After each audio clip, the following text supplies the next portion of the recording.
សួស្តីបងប្អូនទាំងអស់គ្នានេះជាវីដេអូទី4ដែលយើងនិយាយអំពីការបន្ថែមកដាស់ហើយនឹងការកំណត់ footer ឬក៏ header និងការដាក់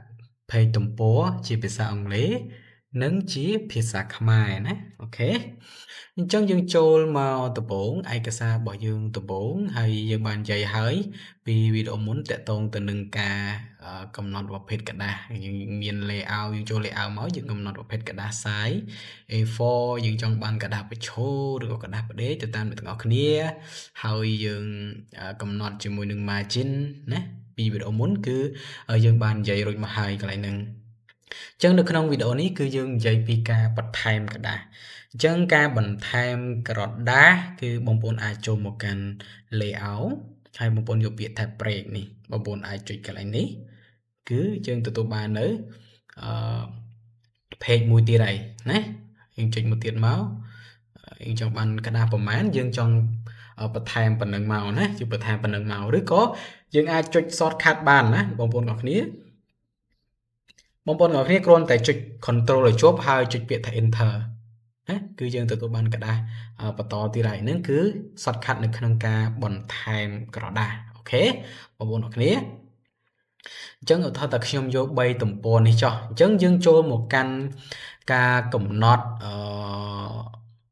header ហើយនឹង footer ហើយនឹងការដាក់ទំព័រជាភាសាខ្មែរហើយនឹងភាសាអង់គ្លេសអូខេអញ្ចឹងចូលមកកាន់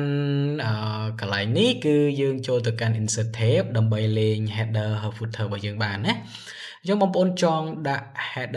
header បងប្អូនចុចកន្លែងនេះមកចង់បានកឡន1កឡន3ឬក៏កឡន2បងប្អូនអាចជ្រើសរើសទៅតាមនឹងបានអញ្ចឹងកន្លែងនេះគឺខ្ញុំជ្រើសរើសយក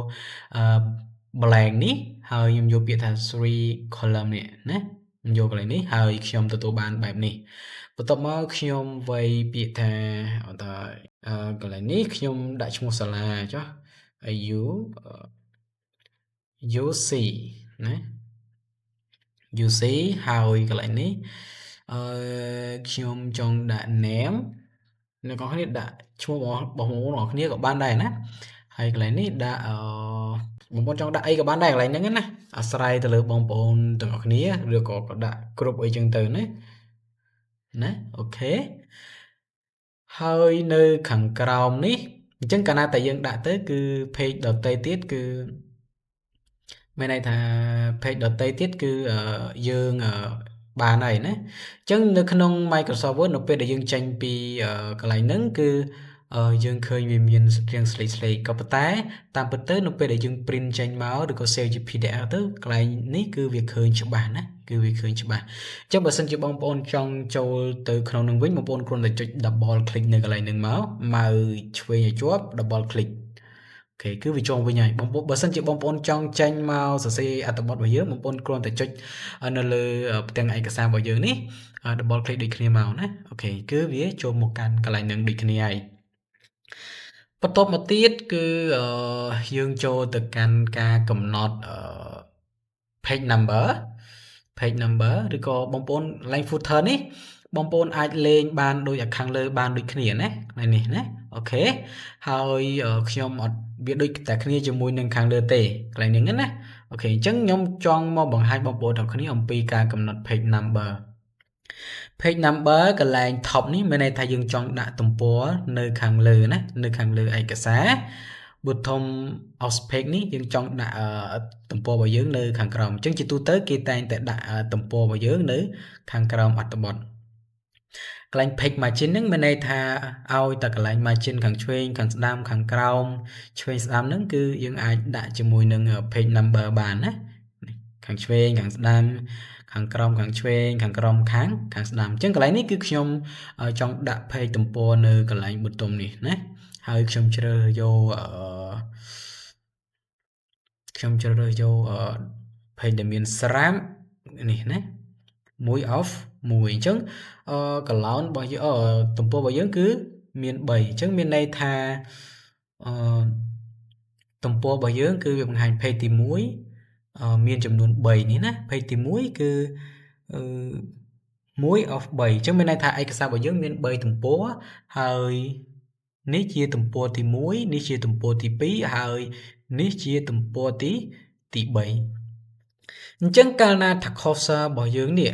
អាលោតហ្នឹងយើងហៅថា cursor វានៅចំទំព័រទីប៉ុន្មានគឺកន្លែងនេះគឺវាបង្ហាញឲ្យយើងហើយណាវាបង្ហាញឲ្យយើងមានន័យថា page 3 of 3អូខេយើងនៅទំព័រទី3អញ្ចឹង cursor របស់យើងនៅទំព័រទី2អញ្ចឹងវាដាក់ថា page 2 of page 3ណាអូខេកន្លែងហ្នឹងអញ្ចឹងមកដល់កន្លែងនេះណាបងប្អូនបើសិនជាបងប្អូនចង់បាន page ទំព័រជាភាសាខ្មែរណា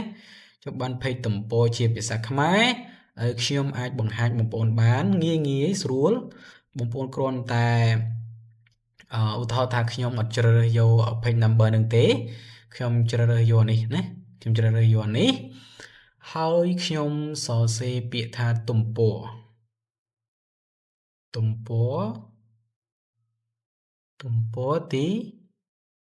ទី1ណាអញ្ចឹងខ្ញុំ select លើវាខ្ញុំចូលមកកាន់ home tab ខ្ញុំជ្រើសរើសយក font មួយដែលវា support ណាគឺខ្មែរ OS បាត់ដំបង KH Auto នេះអញ្ចឹងកាលណាតែខ្ញុំ select ទៅឃើញវានេះអត់ឃើញវាបង្ហាញជាអក្សរទំព័រខ្មែរលេខខ្មែរយើងអញ្ចឹងខ្ញុំ select លើវាដូចគ្នាខ្ញុំជ្រើសរើសយក size ខ្ញុំយកពាក្យថា12 14អាស្រ័យទៅលើបងប្អូនទាំងគ្នាកន្លែងនេះគឺខ្ញុំយក10 12ណាខ្ញុំយក12អញ្ចឹងយើងបានទំព័របងប្អូនអាចលេងពណ៌ក្រហមឬក៏ពណ៌អីផ្សេងបានដូចគ្នាណាអញ្ចឹងយើងមើលទៅគឺ page ទី2 page ទី3អូខេអញ្ចឹងបើសិនជាបងប្អូនចង់ដាក់បន្ទាត់ណាចង់ដាក់បន្ទាត់នៅលើ page number ហ្នឹងបងប្អូនអាចដាក់បានបងប្អូនចូលមកកាន់កន្លែងនេះមកបងប្អូនអាចជ្រើសរើសបានណាអាចជ្រើសរើសដោយសារតែខ្ញុំបានដាក់អញ្ចឹងកន្លែងប៊ូតុងនេះគឺយើងដាក់នៅក្រោមទំព័រ top ហ្នឹងយើងដាក់វានៅលើទំព័ររបស់យើងណាអូខេអញ្ចឹងបើសិនជាបងប្អូនចង់កំណត់បន្ទាត់ផ្សេងបានបងប្អូនចូលកន្លែង border នឹងមកកន្លែង shape ហ្នឹងហើយបងប្អូនអាចជ្រើសរើសយកប្រភេទបន្ទាត់បានជា2ណាជា2ហើយបងប្អូនសិនជាបងប្អូនចង់ដាក់វានៅខាងលើទំព័ររបស់យើងបងប្អូនចុចកន្លែងនេះណាវានៅលើទំព័ររបស់យើងនៅលើទំព័ររបស់យើងហើយបើសិនជាបងប្អូនចង់ផ្លាស់ប្ដូរពណ៌ណាចង់លេងពណ៌ទៅជាពណ៌ខៀវបងប្អូនអាចលេងបានណាបងប្អូនអាចលេងបានយើងចុចយើងចុចវាហើយយើងចុចកន្លែងហ្នឹងមកណាយើងចុចម្ដងយើងចុចដាក់យើងចុចម្ដងទៀតគឺវាដោះចេញណាអញ្ចឹងមានន័យថាដាក់កន្លែងណាគឺយើងដោះកន្លែងហ្នឹងវិញអូខេខ្ញុំចុចលើវាមកបន្ទាប់មកខ្ញុំយកពាក្យថាអូខេអញ្ចឹងយើងបានហើយនេះទំព័ររបស់យើងណាបន្ទាត់ទំព័ររបស់យើងគឺវាបង្ហាញឲ្យយើងហើយសិនជាបងប្អូនចង់បានទំព័រឬក៏ជាភាសាខ្មែរជាភាសាអង់គ្លេសបងប្អូនអាចជ្រើសរើសបានតាមខ្ញុំហើយបន្ទាត់នៅលើនេះបងប្អូនអាចជ្រើសរើស style copy ខ្ញុំបានឬក៏បងប្អូនអាចជ្រើសរើសដូចខ្ញុំបានអញ្ចឹងវីដេអូនេះគឺខ្ញុំមានតែប៉ុណ្្នឹងទេតាក់ទងទៅនឹងការបន្ថែមកណ្ដាលតាក់ទងទៅនឹងការដាក់ header ដាក់ footer ហើយនឹង page number នេះណាអញ្ចឹងយើងនឹងជួបគ្នានៅវីដេអូក្រោយបន្តទៀតអរគុណច្រើនបងប្អូនទាំងអស់គ្នា